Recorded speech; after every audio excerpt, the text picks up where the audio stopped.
एक गांव में विमाला नाम की एक औरत रहती थी। एक दिन की बात है, विमाला जंगल से गुजर रही थी। तभी उसे किसी के रोने की आवाज सुनाई देती है। वो पास जाकर देखती है, एक छोटी सी बच्ची रो रही होती है। वो उस बच्ची को उठाकर अपने घर ले आती है। विमाला पहले से ही एक बच्ची की माँ होती है। विमाला जिस बच्ची को जंगल से उठाकर ले जाती है, वो नीलम नाम की एक परी होती है।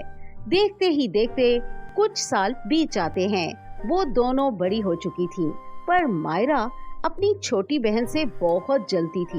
एक दिन मायरा ने अपनी माँ से पूछा, माँ, ये हमारे घर पर कहाँ से आ गई थी?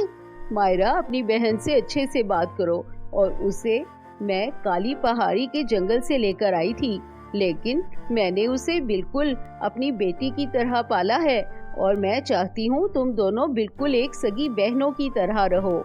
माँ, इसे मैं अपनी सगी बहन बिल्कुल भी नहीं मान सकती। जा रही हूँ यहाँ से। फिर माया वहाँ से गुस्से से चली जाती है।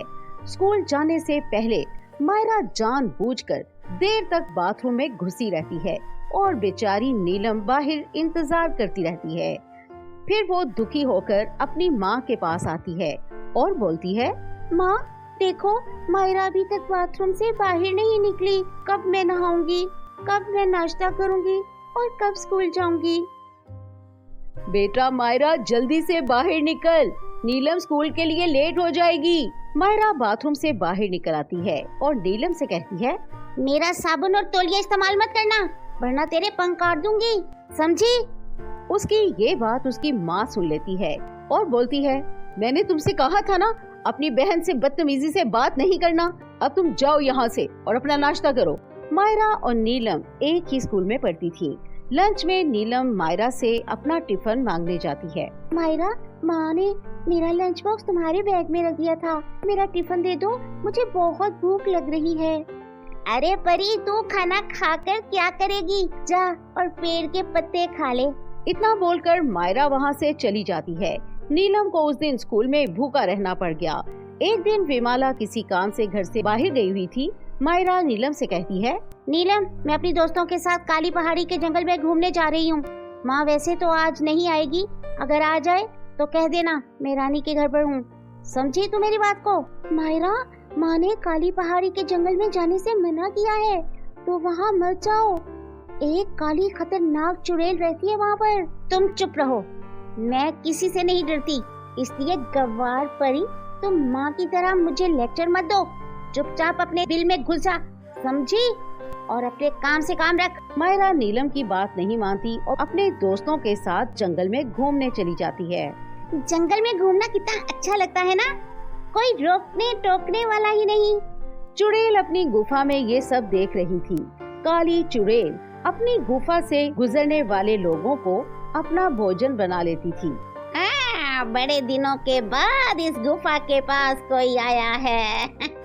बहुत सुंदर लड़कियां आज मेरे पेट में जाएंगी। हाँ। काली चुड़ैल मायरा और उसके दोस्तों को पकड़ लेती है और अपनी गुफा में कैद कर लेती है। तुम्हारी खुशबू से मेरी लाल टपक रही है।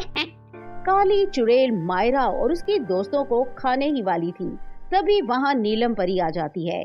काली चुड़ैल, मेरी बहन को छोड़ दो, वरना मैं तुम्हें जिंदा नहीं छोड़ूंगी।